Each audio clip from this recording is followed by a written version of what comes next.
প্রিয় দর্শক, ৭১-এর রদেবু অনুষ্ঠানে আপনাদের সবাইকে আমন্ত্রণ জানাচ্ছি। আমি ইকরাম কবির। আমাদের এই অনুষ্ঠানে আমরা প্রতিদিন একজন অতিথির সাথে আলাপ করি দেশ বিদেশের অর্থ, বাণিজ্য, কর্পোরেট সেক্টর, শেয়ার মার্কেট, এই সব বিষয়গুলো নিয়ে। আজকে আমরা একটা সুযোগ পেয়েছি বাংলাদেশ কেটারার্স অ্যাসোসিয়েশন ইউকের সাবেক প্রেসিডেন্ট মিস্টার বজলুর রশিদের সাথে কথা বলার। ওনার সাথে বাংলাদেশের সেখানে ইংল্যান্ডে এবং সারা ব্রিটেনে বাংলাদেশের রেস্টুরেন্ট বিজনেস এবং কেটারার্স অ্যাসোসিয়েশন কিভাবে চলছে সেই বিষয়গুলো নিয়ে আলাপ করার একটা সুযোগ পেয়েছি। মিস্টার রশিদ, আমাদের দর্শকদের সময় দেওয়ার জন্য অনেক ধন্যবাদ জানাই আপনাকে। প্রথমেই আপনার কাছে জানতে চাইব যে আপনি কতদিন ধরে এই বিজনেসে আছেন? থ্যাংক ইউ ইকরাম সাহেব। প্রথমত আপনাকে ধন্যবাদ এবং ৭১ টিভিকে ধন্যবাদ যে আমাকে এখানে দাওয়াত দিয়ে আনার জন্য এবং কথা বলার সুযোগ দেওয়ার জন্য। আমি কিন্তু ব্রিটেনে প্রথম গিয়েছিলাম 1978, এই 35 ইয়ার্স। আর আমি কিন্তু যাওয়ার সাথে সাথে ওই গেছিলাম হায়ার এডুকেশনের জন্য গিয়েছিলাম। আর আমার ভাই উনি বিজনেসে ছিলেন, আর আমি কিন্তু ওই সাথে সাথে বিজনেসে জয়েন করে গেছিলাম। So I joined business with my brother. So 35 বছর হয়ে গেল রেস্টুরেন্ট বিজনেস। ওই রেস্টুরেন্ট বিজনেসের পাশাপাশি তো অনেক বিজনেসই আছে, বাট রেস্টুরেন্ট বিজনেসই মেইন। প্রথমে আপনি শুরু করেছিলেন রেস্টুরেন্ট বিজনেস। বাংলাদেশের একটা সময় ছিল যে যখন ইংল্যান্ডের সব রেস্টুরেন্টগুলোকে ইন্ডিয়ান রেস্টুরেন্ট বলা হতো। এখনো কি ওই অবস্থাটা আছে? যে না, এখন এটা নাই। এগুলো অ্যাকচুয়ালি আমাদেরই কাজ।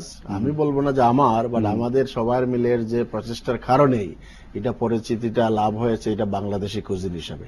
কারণ প্রথম যখন আমাদের মনে করেন অ্যাসোসিয়েশনটা, বাংলাদেশ ক্যাটার অ্যাসোসিয়েশন যখন জন্ম হয়, তখন কিন্তু 1960 সালে এস্টাবলিশড হয়। অনেক আগে। ওই সময় তো পাকিস্তান ছিল। Exactly right.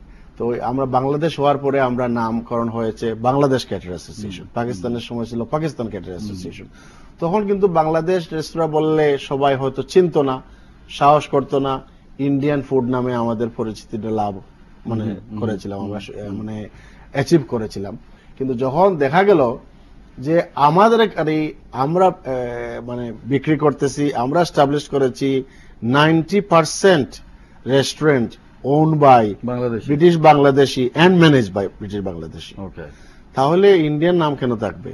তো এটা হলো আমাদের অ্যাসোসিয়েশন, যেটা বাংলাদেশ ক্যাটার অ্যাসোসিয়েশন। আমাদের ক্যাম্পেইন ছিল যে যেভাবে হোক আমাদের যাতে পরিচিতিটা হয়, আমাদের যাতে রেকগনিশনটা আসে যে ওই ইন্ডাস্ট্রিটা কিন্তু ইন্ডিয়ানদের না, ওইটা বাংলাদেশিদের।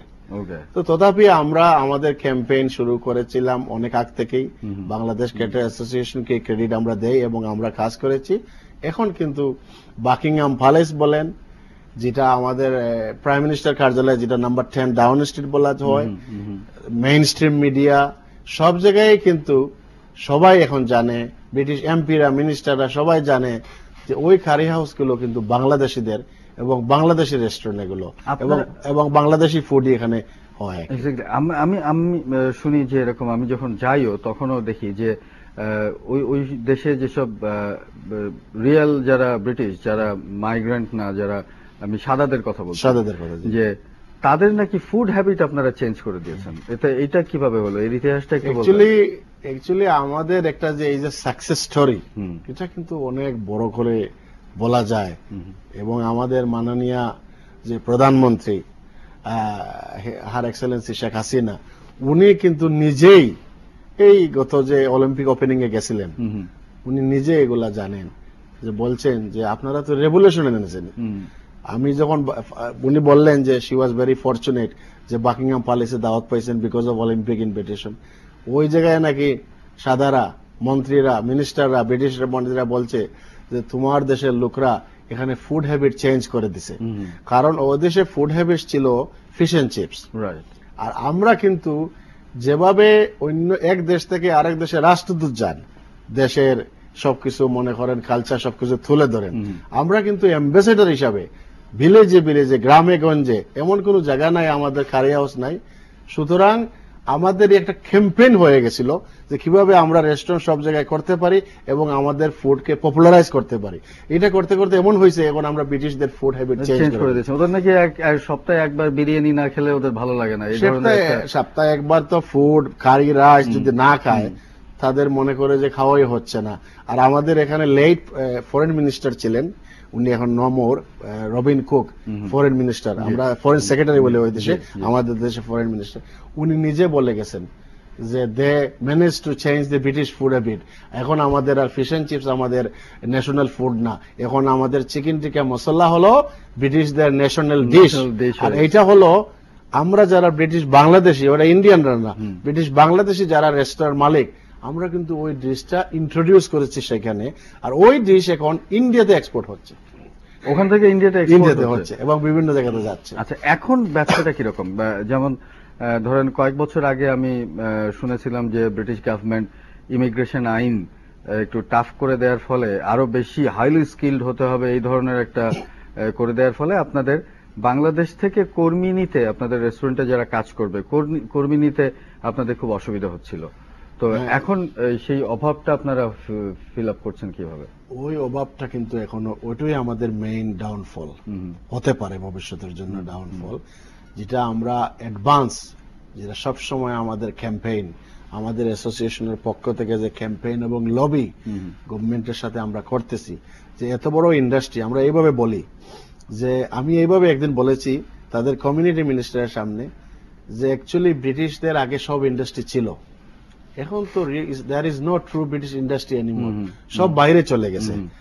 এখন একমাত্র ট্রু ব্রিটিশ ইন্ডাস্ট্রি আছে, যেটি ট্রু, এটা হলো যে Bangladeshi curry industry, which is a British curry industry now, and you should look after it. তাই বললো যে তাহলে প্রবলেম কি, this is a British curry industry and আমরা তো রেকগনাইজ করি এগুলোতে। বললাম যে এখানে তো you should take care of it, because আমাদের স্টাফের সমস্যা, আমাদের স্টাফ বাংলাদেশ থেকে নিতে হবে। তো ওনারা বলেন যে ইন্ডিয়া থেকে আসে, ইন্ডিয়াতে অনেক ইনস্টিটিউশন আছে প্রপারলি যারা রিকোয়ারমেন্ট ফুলফিল করতে পারে। তো এই জন্য আমরা এখানে এস্টাবলিশ করার জন্য বাংলাদেশ গভর্নমেন্টের হাই অফিসিয়াল সাথে কথা বলতেছি এবং চেষ্টা করতেছি, এবং ওনারাও আমাদেরকে কথা দিয়েছিলেন যে একটা এখানে এই উন্নত মানের এখানে ইনস্টিটিউট গড়ে তুলবেন। তো এইটা এগুলা হলে আমাদের সমস্যার সমাধান হবে, এটাতে কাজ করতে হবে বাংলাদেশের গভর্নমেন্টের পক্ষ থেকে, এবং আমরা ওইখান থেকে কাজ করব যাতে জয়েন্টলি কাজ করে আমরা এখানে ট্রেন করে নিতে পারি। মিস্টার রশিদ, আপনাকে একটু থামাতে হচ্ছে, আমরা ছোট্ট একটি বিরতি যাব, তারপরে আবারও এই আলোচনায় ফিরবো। প্রিয় দর্শক, দেখছেন ৭১-এর রদেভু। আমরা আজকে কথা বলছি মিস্টার বজলুর রশিদের সাথে। উনি বাংলাদেশ ক্যাটারার্স অ্যাসোসিয়েশন ইউকের প্রাক্তন প্রেসিডেন্ট। আমরা বাংলাদেশের রেস্টুরেন্ট বিজনেস ইংল্যান্ডের এই বিষয়গুলো নিয়ে কথা বলছি। এটা একটা বড় সাকসেস স্টোরি। আমরা ছোট্ট একটি বিরতিতে যাব, কোথাও যাবেন না, আমাদের সাথেই থাকুন।